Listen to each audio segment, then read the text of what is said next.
Bonsoir, mesdames. Ce soir, à Jeannette veut savoir, notre émission express, on va étudier, regarder, discuter de la place des femmes dans la publicité.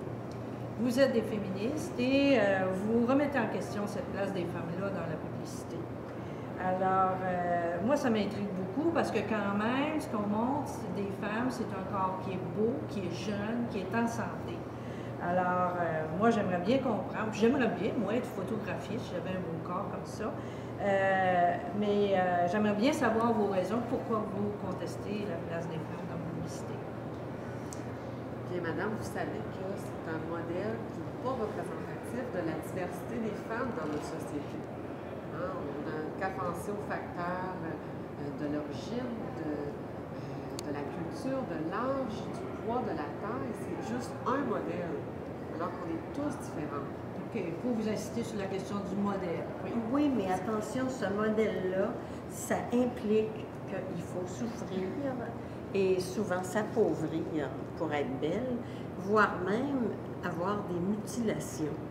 Qu'on pense aux implants mammaires, c'est même souvent donné en cadeau à une jeune finissante. On pense aussi aux injections de Botox pour devenir plus belle, des lèvres pulpeuses, c'est vraiment... qu'on pense aussi au port de talons hauts. On ne le sait pas, là, mais ça débalance tout le bassin à la longue, ça déforme les pieds, l'épilation, les régimes minceurs qu'on voit au printemps, à tous les printemps, toutes les annonces de régimes minceurs qu'on voit partout. Alors, vous insistez sur la santé des femmes. Minceur, vous dites, moi j'ai l'impression que ce qu'on veut, c'est que les femmes deviennent invisibles. Je ne sais pas si vous avez remarqué, mais dans les magasins, ce qu'on portait avant, ce qu'on achetait qui était médium avant, large, c'est devenu extra large. Un médium est devenu minimum un extra large, puis mais encore. On sait aussi très bien que cette image du corps de la femme contribue fortement à diminuer l'estime personnelle et la confiance des femmes et des jeunes filles qui ne correspondent pas à ces critères standards de beauté. OK. L'estime des femmes. Même que l'augmentation des troubles alimentaires, comme anorexie et aussi boulimie.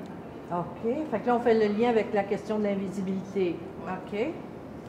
Et on utilise le corps des femmes pour vendre des objets qui sont destinés aux hommes. La bière, les automobiles, le sport.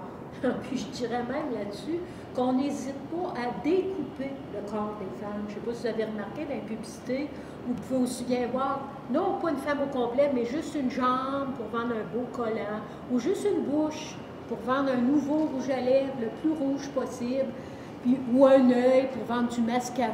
En tout cas, la femme est devenue juste des morceaux. Vous avez bien raison. On vend même du rêve. Ces corps deviennent eux-mêmes des objets que l'on peut acheter, d'où la prostitution. Okay. On peut même, avec une belle annonce, annoncer du bronzage avec un beau dos. Oui. Alors, je vous remercie beaucoup, mesdames. Alors, ma vision de la place des femmes dans la publicité vient de changer. Alors, je vous remercie de vos arguments et d'avoir participé à cette émission de Jeannette.